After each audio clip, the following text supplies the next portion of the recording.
Hello YouTube, I hope everybody's doing great. As you might some of you remember, I started working on my Street Fighter bike project, and I have many pieces that need to be entrusted, well, get rid of the rust and painted. And what better way to do with sandblasting? So I first tried with a cardboard box to sandblast. Didn't go too well. It was just actually, it went okay, but it was too small. So I built this one in big, and I did the sheet metal. That's a whole nother video, and on this one I will show you something that I've come up with, and I'm not even sure if it's gonna work or not, but we will see. It will be edited into this beginning of the video. So I got the sheet metal, I got it bent, I got the window opening cut, and now I'm on the holes for the gloves. I am using welding gloves, thick leather welding gloves, for two reasons. First, I have them. Second, I don't want to order online any rubber gloves, and I think the welding glove will be better with breathing your hands, because in rubber gloves your hands start to sweat. So anyway, I had this idea with the holes, and I had the welding gloves, and then I needed a way to attach those to the cabinet, and it just happens to have that 110 millimeter PVC pipe is exact diameter, inside diameter of the welding gloves. So if I push the welding gloves onto this, they hold very well. I can still use how you call those, metal clamps to tighten it onto it so it won't fall out. And then as I said, I ended up with needing to cut a 110 millimeter hole, and I wanted to be very precise, tight fit, so I don't have any air leakage, and I can just use this thin silicone bead to hold it in place for future changing out or whatever. So obviously I don't have a 110 millimeter drill. I don't have those big hole cutters either. I have smaller ones. I didn't want to drill gazillion holes and then file them to a round shape, which will never be exact, nor nice, nor easy. So I came up with this. Yes, I did design it in Tinkercad, and the whole idea is I have a 3 millimeter end mill. I have bearings. So this will, where's the top? Let me push this in from the top. Go in here,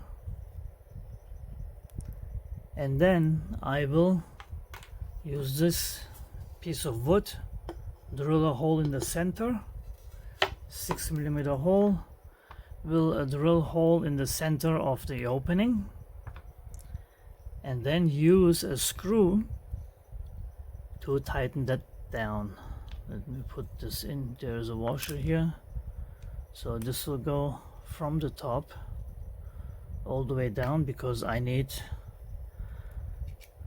to be able, I have to cut this larger here. 1 second. I wanted to stop here, would be nice, but on here I need to do it differently. Okay, this was not planned, but as you know, in life many things don't go according to plan. Technically I could do something else. Hold on a second. So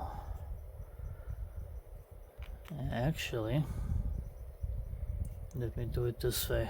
1, 2,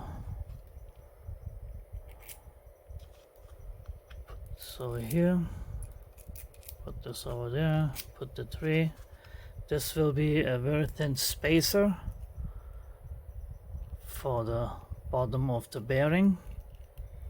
Oh, I got away with it. Hey, sometimes my brain does work. So just imagine this thing will be screwed into the board.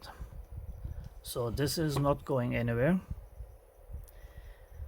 I will, as you can imagine, I will attach my cordless drill to this shank, and then I might drill it. This is a 3mm end mill. I will drill a hole to start it out, so I can, let me push this up there, so I can screw this in while the end mill goes through, and then I can start it and cut a circle, and this should give me a perfect clean cut circle of 110mm. So of course my first design, well, I did catch it before printing it all the way. I had 55mm distance between the center points of these bearings. Which I didn't account for was the thickness of the end mill. So 55 plus half of the thickness would be 56.5mm, so I would be 3mm bigger than needed. So then I redesigned it, so now the center points are 53.5mm, and I'm telling you this because I will share the design probably directly with Tinkercad. And if you have something like this in mind, you need a hole, well, you could use, this is a end mill, you can use other end mills for wood. You could do that same thing for wood or metal or acrylic. Acrylic would be a good idea, yes. And the idea with the wood on the bottom is, first of all, if I screw this just on the sheet metal, it will be very wobbly. It will wobble around and will not, and plus when I get to the end where it meets the cut from the first cut, it will probably go somewhere, I don't know where, but it will become loose, and then the end mill might go into the opening of the hole and mess it up. With this, if you have the wood on the bottom and you screw this into the wood and you hold the sheet metal, I mean, I will clamp it down on the table including the wood, and it will not go anywhere. So this is a theory, but I think it will work because I cannot see any other.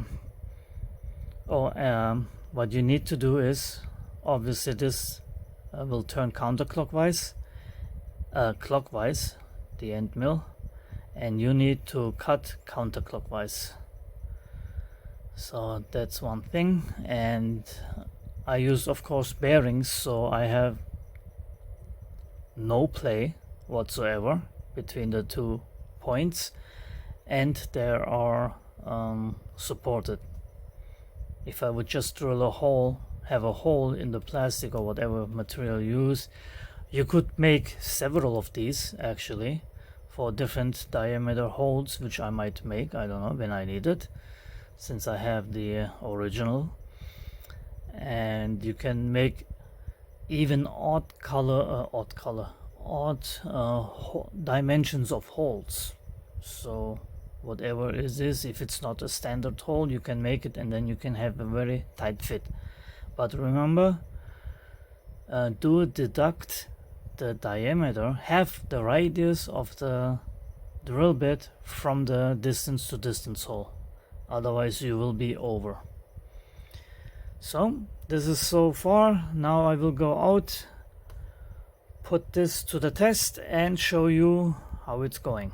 So stay tuned. And also, if you want to see the rest of the sandblasting cabinet, how I'm building it, I did make several videos on every step and put that together once it's finished, and we'll upload it to the channel. So if you want to see that, you can click the subscribe button, hit the notification bell, so you will be updated.